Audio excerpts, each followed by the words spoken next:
Hello, we are the Maine. You're watching Solace Music TV.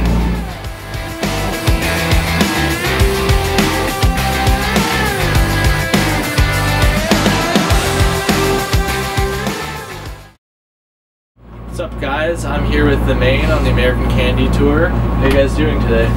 Doing well. How are you? I'm great. Thanks for asking. Good, good. Yeah, it's a sunny day. So how's the tour going for you guys so far? It's going really well. We're getting along with everybody, which is plus. That's always a good thing. And yeah, the shows have been really, really great. I think tonight's pretty close, if not sold out. So this is the biggest show we've had in Toronto as a headliner. This is the biggest headlining show we've ever had. Really? Yeah. No, that's not true. Yeah. We've done that in Brazil. Well,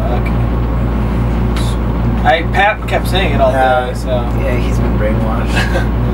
So biggest North American headline Biggest tour? North American. There you go. So it's still a special event. Absolutely, absolutely. That's what I meant to say. It's awesome that it's in Toronto. Absolutely, yeah. So last time you were here was on the Vans Warped Tour last summer. How was your experience in Toronto then? Oh, I mean, that day was crazy. Yeah. All of our merch didn't show up, and it took a long time at the border. So with like a bunch of bands like missed their set and stuff, and I forgot what time we ended up playing. But like we didn't know we were playing till like half an hour before we were supposed to go on. Yeah, I mean, all of our other experiences in Toronto have always been really great. I think the time before that we had come through with our acoustic tour, I believe, right? So that was a little more intimate, and obviously Warped Tour you only get to play 30 minutes, so that's like 7 songs. So we're excited to play an hour and 15 tonight. Yeah, jam packet full of songs.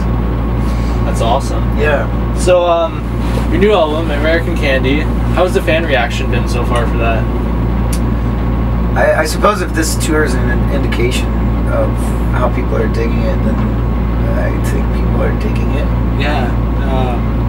I feel like it's the first time we put an album out where people were like seem the most excited about the new stuff, which is crazy. Usually it takes a couple tours for like people to like get into an album, but I mean, right out of the gate, people were like singing and stuff, so it's been crazy. So the fans are reacting well to the new songs live? Yeah.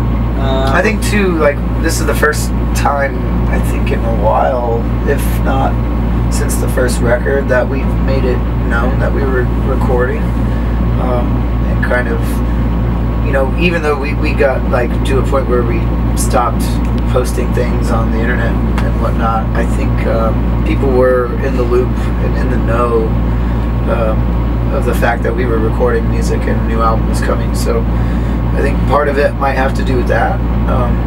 People maybe just being excited about it. But yeah, it's been overwhelming for sure. So American Candy is a follow-up to your release, Forever Halloween. But I would say that the vibe for like American Candy is much different than Forever Halloween. Like Forever Halloween is more darker, and American Candy is more like uplifting and stuff. Why is the why did you guys go through like that change in emotion? I think it was birthed I guess just hearing that a lot, hearing how dark and how somber Forever Halloween felt to people. I guess a little bit of introspection and realizing that, you know, maybe some of the topics and sentiments that I was sharing were a little more dark. So I think I wanted to kind of view things from the other side, and everything from the aesthetic to the songs, I think, are very cohesive this time around. Because there are very uplifting songs on Forever Halloween, but you know, it was all dressed in that dark kind of garb. So I feel like this one just had a clear mind going in, and had an idea of what kind of sounding album we wanted to make, and we wanted to make something that bounced and something that had more of a skip to it than previous stuff. So yeah, I think it was just the headspace going in, was more intact and not as scattered. Okay. You guys have been around for a while now, and you guys haven't had any lineup changes, have you? Save for the first 2 months of our band. Yeah, the very, very beginning of our band. We had two different guitar players. But other than that. But we made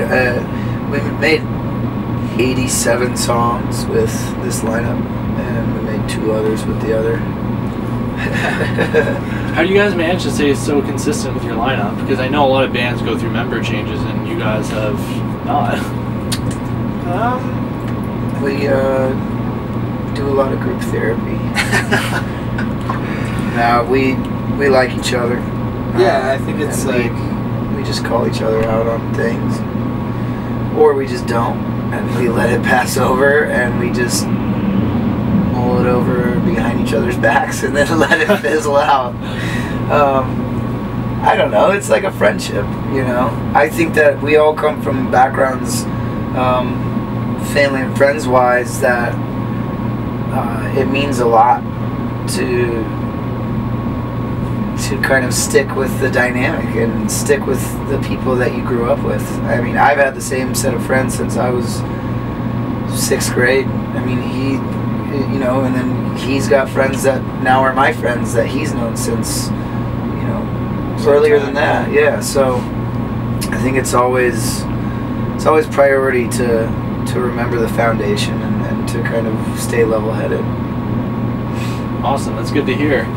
Does anyone else in the band have any other artistic outlets that they do other than music? I mean, he does poetry and I like to write. paint. I don't paint well. We all paint. Yeah. Everybody except for Pat. Actually, and Jared. I don't think Jared really does. But we like to dabble in painting. I don't know why that happened to be the one that we all picked up. Well, I think that it's just therapeutic, and there is no, like, especially when you visit any modern art museum, I think it's more reassuring that there's so many people that are kind of in the same boat. Like, they have something they want to speak, and something they need to say, and it just comes out the way it does. I'm not a fan of, like, realism. I'm not a fan of, like, a lot of... I love looking at it, but I don't like trying to paint it, because I know I'm not a good painter. That's the same with poetry. It's like I view it more as just prose and just like diary journalistic style, like entries, as opposed to, like, I don't know. I guess I rhyme in songs and stuff sometimes, but... Do you think, like, any of the writing styles that you use for, like, poetry ends up, like, turning into, like, how you write lyrics, or is it different? Yeah, I think it's definitely made its way in recently as opposed to the past. I think I tried to keep them separate in the past, and I don't know why I was doing that. I guess I was sort of stubborn in that thinking, but yeah, I definitely marry the two sometimes. I don't know. I feel like I'm a melody first kind of guy, but I'm always writing words. So whenever I sit down at an instrument, I usually can, you know, depending if I'm alone, I can certainly come up with, you know, some sort of melodic progression or what have you. Not saying it's good, but I just kind of intuitively go there. Whereas words, it's always been secondary, and that's like something that I'm definitely focusing on more, especially with American Candy, is making sure I'm not just filling in the blanks. Okay. So, yeah. What's something that you want your fans to take away from your music? Hopefully it just makes them feel excited about life, even if it's the struggles. Yeah. I think that, you know, that is life. You can't always be happy. That's okay. But I think that's the point, is that it is okay. Yeah. Preach, yeah. So, when you guys have off days, or like even when you're not on tour and you're at home, what kind of stuff do you guys like doing? Off days, I suppose, are different than days off at home. Yeah. Off days, especially on this tour, usually just are dedicated to laundry and showering, and usually just kind of a lot of unwinding. We do everything together still. So even if it's going to grab a bite to eat, it's usually in a big group. We don't. Yeah. We played wiffle ball, play frisbee. Yeah. Our days off have usually been on Sundays, so it's pretty much Game being of around, Thrones. waiting to get Game of Thrones. Yeah. And that's always fun. Okay. And to conclude the interview, what's next for the Maine in 2015 regarding touring or like maybe more writing for another album or what? So whatever.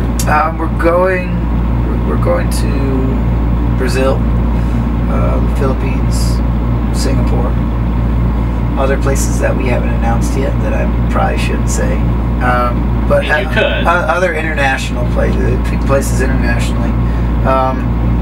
And then yeah, I mean, when I'm home, I'll be writing. I know that we're going to probably cut a few of the instrumentals and vocals from tracks that didn't make the record. So that'll probably be a priority of ours.